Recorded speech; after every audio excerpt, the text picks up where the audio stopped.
नमस्कार श्रोते हो. श्राव्य कथा मराठी या चॅनलवरती आपले सहर्ष स्वागत आहे.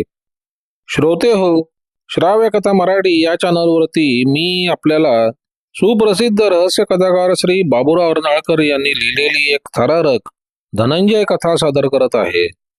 कथेचं नाव आहे सैतानाचे साम्राज्य. या कथेचा भाग पहिला. नागनाथ आपल्या खिडकीतून बाहेरील देखावा प्रसन्नपणे बघत होता. तो गोरा असून त्याचा चेहरा अत्यंत रेखीव होता. शरीराने चांगला सशक्त आणि उंच होता. रुबाबदार कपड्यांची त्याला आवड होती. त्याच्याकडे बघितले की कोणी राजघराण्यातला असावा असा पाहणाऱ्याचा ग्रह होईल. त्याचं बोलणं गोड असून त्याच्या सुंदर चेहऱ्यावर सदा स्मित हास्य विलसत असे. अनेक विषयांवर तो अधिकारवाणीने बोलू शकत होता. त्याला अनेक मर्दानी खेळ अवगत होते. तसेच तो बैठे खेळ देखील चांगल्या प्रकारे खेळू शकत असे. या त्याच्या गुणांमुळे त्याला कुठल्याही वर्तुळात सहज प्रवेश मिळे. नागनाथ मुंबईतील वरच्या वर्गातील लोकात चांगला लोकप्रिय होता. ऑपेरा हाऊसच्या नाक्यावरील एका प्रशस्त इमारतीत 3ऱ्या मजल्यावर तो राहत होता. ती जागा त्यानं शाही इतमामानं शिजवली होती. तो अविवाहित होता व चांद नावाच्या एका इमानी नोकराखेरीज त्याच्या घरी दुसरं कोणीही नव्हतं. नागनाथ जरी अशा वैभवात राही व आपल्या चैनीसाठी व मित्रांसाठी हवी तशी पैशाची उधळपट्टी करीत असे, तरी कोणता उद्योग करतो हे कोणाला माहीत नव्हतं. असेल कोणी बडे बाप का बेटा असं त्याचे परिचित समजत असत. याबाबत नागनाथनं कोणालाच विश्वासात घेतलं नव्हतं. नागनाथ बाहेरील रहदारीची मौज बघत होता. चांद त्याच्याजवळ येऊन म्हणाला, कार्तिक भेटायला आलाय. वाह, बेटा अगदी वेळेवर आला. नागनाथ म्हणाला, जा त्याला आत पाठवून दे. काही वेळानं तोंडातलं पान चघळत कार्तिक आत आला. वयानं 25च्या आत बाहेर असलेल्या खप्पड चेहऱ्याच्या, घाऱ्या डोळ्यांच्या व खिडखिडीत आणि उंच बांध्याचा तो एक तरुण होता.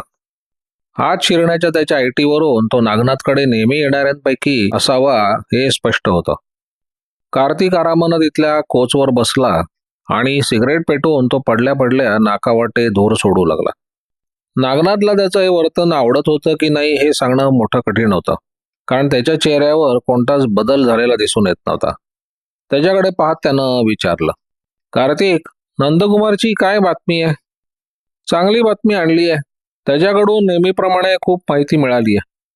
उद्या रात्री फणींद्रनाथ रात्री 8 ते 12 वाजेपर्यंत बाहेर जाणार आहेत.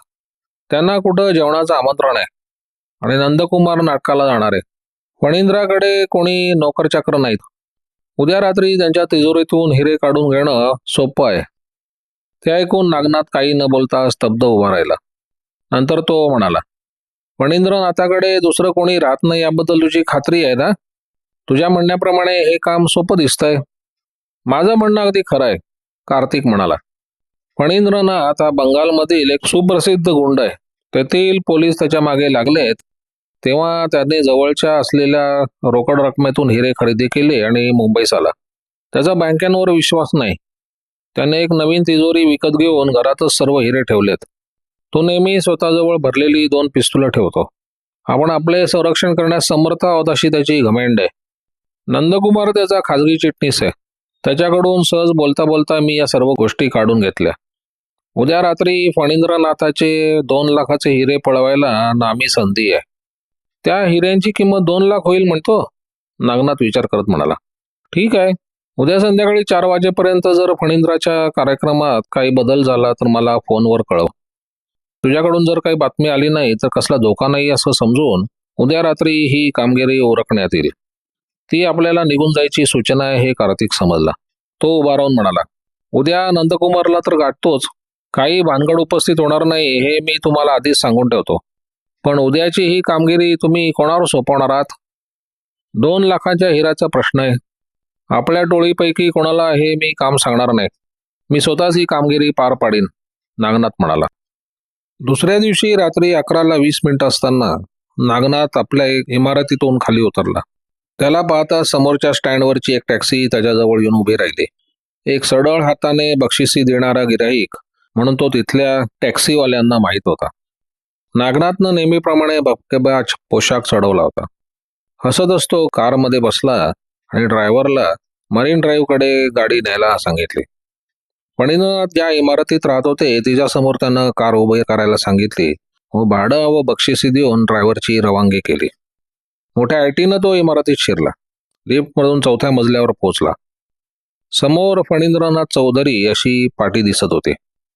नागनाथनं आपल्या खिशातील चाव्यांचा जोडगा काढला आणि एक विशिष्ट प्रकारच्या चावीनं दार उघडून तो आत बेधडक शिरला. त्यानं दरवाजा हळूच ओढून घेतला आणि कानोसा घेत तो अंधारातच काही क्षण उभा राहिला. आत कोणी नाही अशी खात्री पटल्यानंतर नागनाथनं लाईट लावला. समोरच फणींद्रनाथांची तिजोरी दिसताच त्याला हर्ष झाला. तो पुढे सरसावला. 11चे टोले पडत होते. 1 तास तरी अजून फणींद्रनाथ येण्याची भीती नव्हती. नागनाथनं काळा रेशमी मुखवटा काढला आणि तो चढवला. आता त्याचा चेहरा झाकला जाऊन फक्त त्याचे डोळे दिसत होते. सराईताप्रमाणे तो गुडघे टेकून तिजोरी पाशी बसला आणि जवळच्या साधनांचा उपयोग करून तिजोरी उघडण्याचा प्रयत्न करू लागला. त्या कामात तो वाकबगार असल्याचं दिसून येत होतं.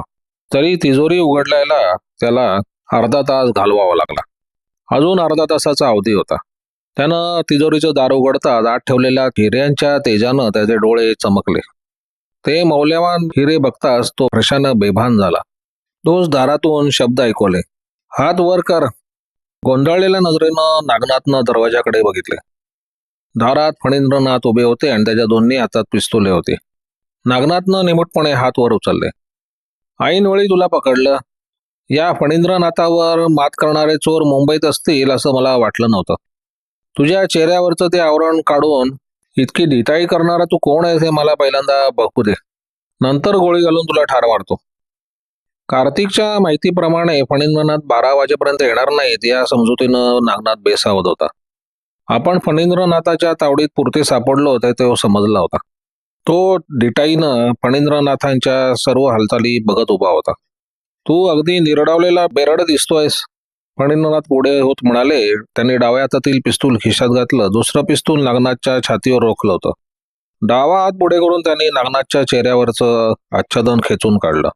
फणींद्रनाथ नागनाथकडे रोखून बघत होते. त्याच्या चेहऱ्यावर होत असलेल्या फेरफारावरून त्यांना त्याची ओळख पटल्याचे दिसून येत होते. ते एकदम उद्गारले, अरेच्चा तू. इतक्यात बाहेरून धावत नंदकुमार आत शिरल्यामुळे फणींद्रनाथाचे लक्ष त्याच्याकडे गेले.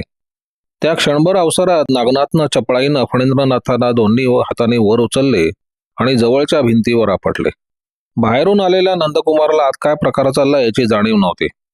बाहेरून फणींद्रनाथाच्या जागेत उजेड दिसल्यामुळे आपल्या धनाच्या गैरहजेरीत कोण आत शिरलंय हे पाहण्यासाठी तो धावत वर आला होता. नागनाथनं त्याच्या कानशिलावर एक फटका मारताच तो खाली आपटला. फणींद्रनाथ वर उठण्याचा प्रयत्न करत होते. तो नागनाथनं बाहेर पडून त्यानं दरवाजा बाहेरून बंद केला व लिफ्टने खाली उतरला. पिसाळलेल्या वाघाप्रमाणे नागनाथ आपल्या दिवाणखान्यात फेऱ्या घालत होता.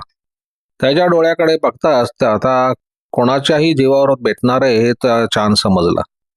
नागनाथच्या डोळ्यातील ती खुनशी चमक म्हणजे कोणाच्या तरी मृत्यूची निशाणी होती हे चानला पूर्वानुभवाने माहीत होते. घाबरून कोपऱ्यात उभा राहिलेला कार्तिक कसेबसे म्हणाला, असं झालं तरी काय? तू म्हणाला फणींद्र 12 वाजेपर्यंत परतायचा नाही. हा जर माझा विश्वासघात असेल तर, नागनाथ चिडून ओरडत म्हणाला. स्मित हास्याऐवजी त्याच्या चेहऱ्यावर तर भयानक भेसूरता पसरले होते. रडक्या स्वरात कार्तिक म्हणाला, मला तसं नंदकुमारनं सांगितलं होतं. मी दगा कसा करीन? तिथं फणींद्र होता की काय? तो अचानक तिथे आला आणि त्याने माझा डाव उधळून लावला, पण माझा चेहरा पण त्याच्या दृष्टीस पडला. फणींद्रला आता जिवंत ठेवणं धोक्याचं आहे. एवढंच ना? मग ते आपण काम सहज करू शकतो. मी काही महत्वाच्या आणि फायदेशीर योजना आखलेल्या आहेत. उद्याच फणींद्र मला हुडकून काढायच्या उद्योगाला लागेल. आपल्या मार्गातला हा विषारी काटा उपटून काढला पाहिजे. तुम्ही त्याबाबत काय योजना आखली आहे ती सांगा, म्हणजे काम झालं म्हणून समजा, कार्तिक उतावळेपणे म्हणाला. फणींद्र इथे आल्यापासून माझी त्याच्यावर नजर आहे. तो सांगतो त्याप्रमाणे बंगाली पोलिसांना टाळण्याकरता तो खास मुंबईत आलेला नाही.